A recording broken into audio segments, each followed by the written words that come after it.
নমস্কার, কেমন আছেন সকলে? আশা করছি সকলেই খুব ভালো আছেন। আজকে নিয়ে এসেছি নতুন আরেকটি রেসিপি, কাতলা মাছের সহজ সরল রেসিপি। এর জন্য আমাকে প্রথমে কড়াইতে তেলটা গরম হতে বসিয়েছি, আর এদিকে কাতলা মাছগুলোতে লবণ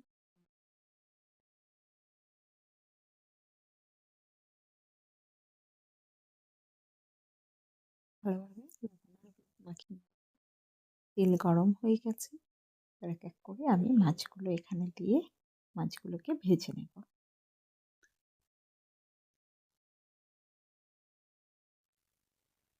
খুবই সহজ রান্না, সবাই বলবে এটা আবার কি, সব রকমভাবে তো অনেকেই রান্না করে, কিন্তু তবুও একটু অন্যরকম। মাছগুলোকে বেশ সুন্দর করে লাল লাল করে ভেজে নিতে হবে। এবার আমি ওই মাছ ভাজা তেলটার মধ্যেই গোটা গরম মশলা, দারচিনি, এলাচ, লবঙ্গ ফোড়ন দিয়েছি। ফোড়ন থেকে যতক্ষণ গন্ধ না বের হয় ততক্ষণ একটু অপেক্ষা করতে হবে। এবার আমি দুটো মাঝারি সাইজের পেঁয়াজ কুচি করে রেখেছিলাম, সেটা এখানে দিয়ে বেশ সুন্দর করে ভেজে নিচ্ছি।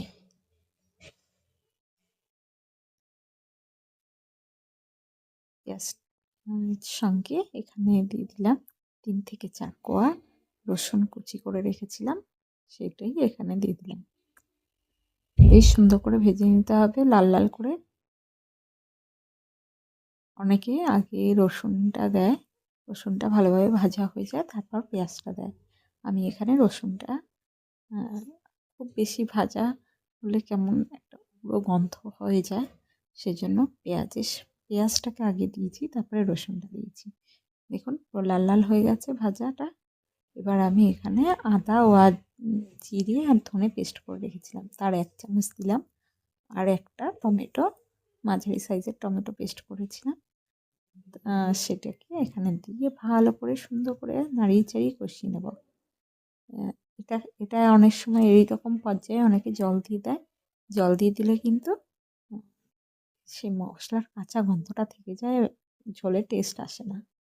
এই জন্য একটু অপেক্ষা করতে হবে।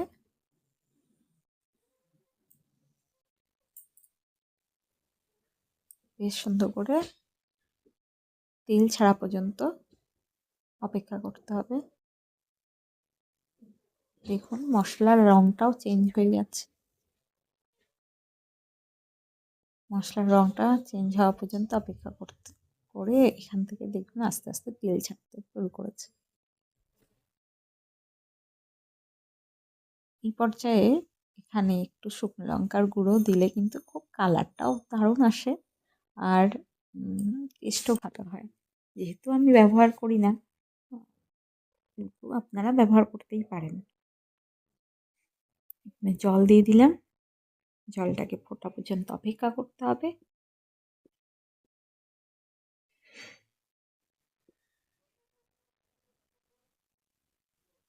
লবণটা পরিমাণ মতো দিয়ে দিচ্ছি, দিয়ে দিচ্ছি হলুদ।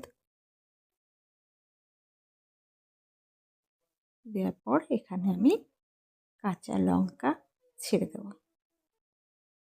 3-4টে কাঁচা লঙ্কা এখানে ছেড়ে দিলাম। দেখতে কত ভালো লাগছে।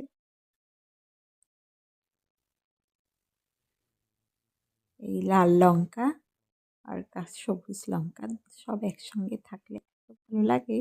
লালে আর সবুজের রঙটা দেখুন, ঝোলটা ফুটে উঠেছে।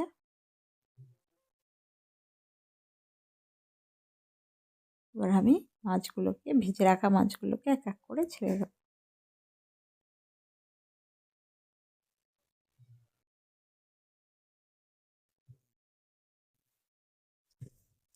কিছুক্ষণ ভালো করে ফুটিয়ে নেব।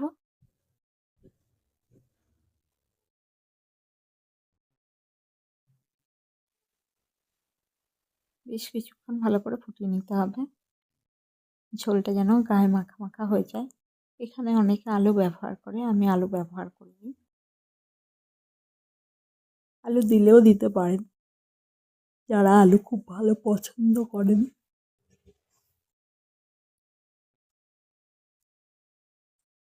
এই এক মুঠো ধনেপাতা কুচি করে রেখেছি। ঝোলটা শুকিয়ে কম হয়ে এসছে।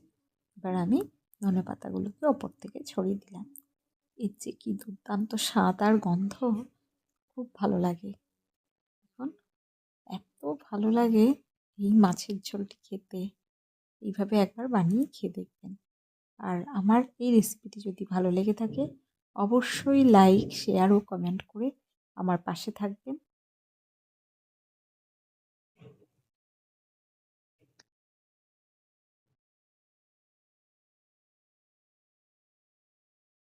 এবার ঝোলটিকে নামিয়ে নেব। দেখুন কালারটা কত সুন্দর হয়েছে, আর ধোয়া ওঠা গরম মাছের ঝোল আর ভাত জমে যাবে। আপনারা সকলে ভালো থাকবেন, সুস্থ থাকবেন।